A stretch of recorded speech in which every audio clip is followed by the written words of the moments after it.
എന്താണ് സിനിമയെ കുറിച്ച് പറയാനുള്ളത്? അങ്ങനെയല്ല, അങ്ങനെ എന്തായാലും ഒരു ഉദ്ദേശം ഉണ്ടായിരുന്നില്ല സിനിമ ചെയ്യാൻ തുടങ്ങുമ്പോൾ.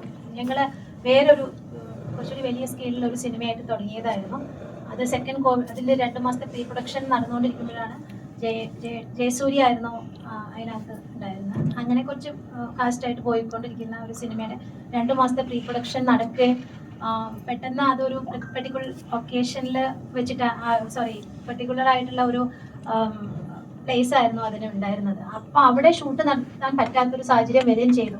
അപ്പം ഞങ്ങളെല്ലാവരും ഫുൾ ഓണായിട്ട് നിൽക്കുന്ന ഒരു സമയം, എല്ലാവർക്കും അഡ്വാൻസ് ഒക്കെ കൊടുത്ത് നിൽക്കുകയാണ്. അപ്പോൾ പെട്ടെന്ന് ഇത് നിർത്തേണ്ടി വന്നപ്പോൾ ആ ഒരു എനർജി ലൂസാവാതെ അടുത്ത ഒരു എണ്ണത്തിലേക്ക് അത് കൊണ്ടുപോകാന്നുള്ള രീതിയിൽ പെട്ടെന്ന് തീരുമാനിച്ച് വന്ന ഒരു സിനിമയാണിത്.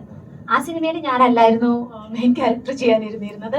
ഇത് വന്നപ്പം ഒബിയസ്ലി ഞാനൊരു ആർട്ടിസ്റ്റാണ്, കുറച്ച് സിനിമകളിൽ ചെയ്തുകൊണ്ടിരിക്കുന്നുണ്ട്. എനിക്കും നല്ല ക്യാരക്ടേഴ്സ് ചെയ്യണം എന്നുള്ള ആഗ്രഹമുണ്ട്.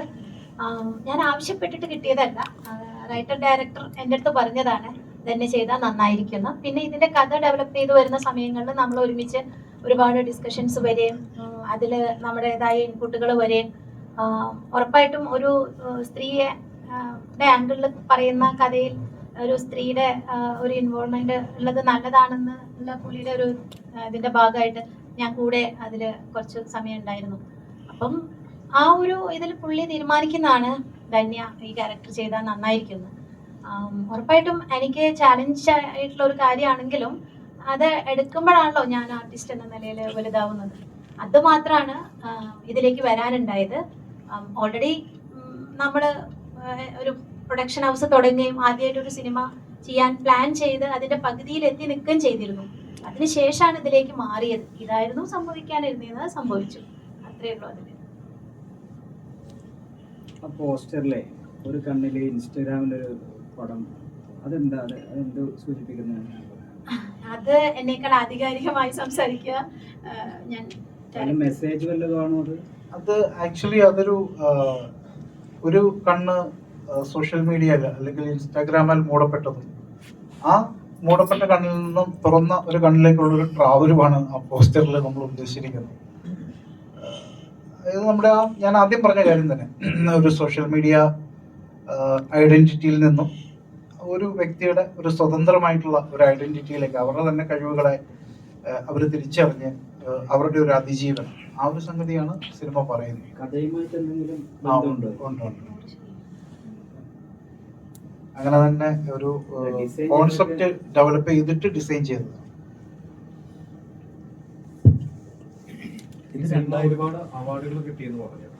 അപ്പോൾ ഷൂട്ട് കഴിഞ്ഞിട്ട് കുറച്ച് കാലമായി. ഈ അവാർഡ് കിട്ടിയ അവാർഡ് സിനിമ എന്നൊരു പേര് വരും. അങ്ങനെ ഒരു പേര് വന്നുകൊണ്ടാണോ ഇതിന്റെ റിലീസ് വൈകി പോയത്? അതൊരു കാരണമാണ് ഉറപ്പായിട്ടും. കാരണം ഒരുപാട് പേരും അങ്ങനെ നമ്മളുടെ അടുത്ത സൗഹൃദങ്ങളുള്ളവർ പോലും അങ്ങനെ സിനിമയെ പറ്റി സംസാരിക്കുന്നുണ്ടായിരുന്നു.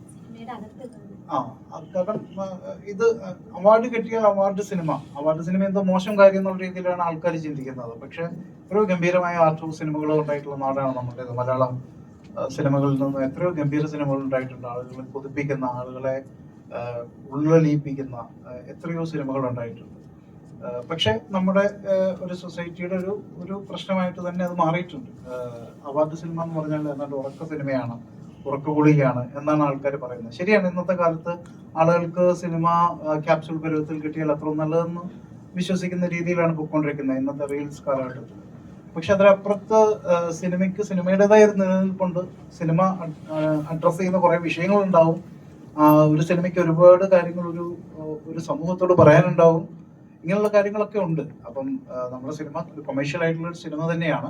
ഒരു കൊമേഴ്ഷ്യൽ സിനിമയിൽ കൂടെ നമുക്ക് എങ്ങനെ ഒരു ആർട്ട് അല്ലെങ്കിൽ ഒരു മെസ്സേജ് കമ്മ്യൂണിക്കേറ്റ് ചെയ്യാമെന്നാണ് നമ്മൾ ഈ സിനിമയിൽ സ്വീകരിച്ചിട്ടുള്ളത്.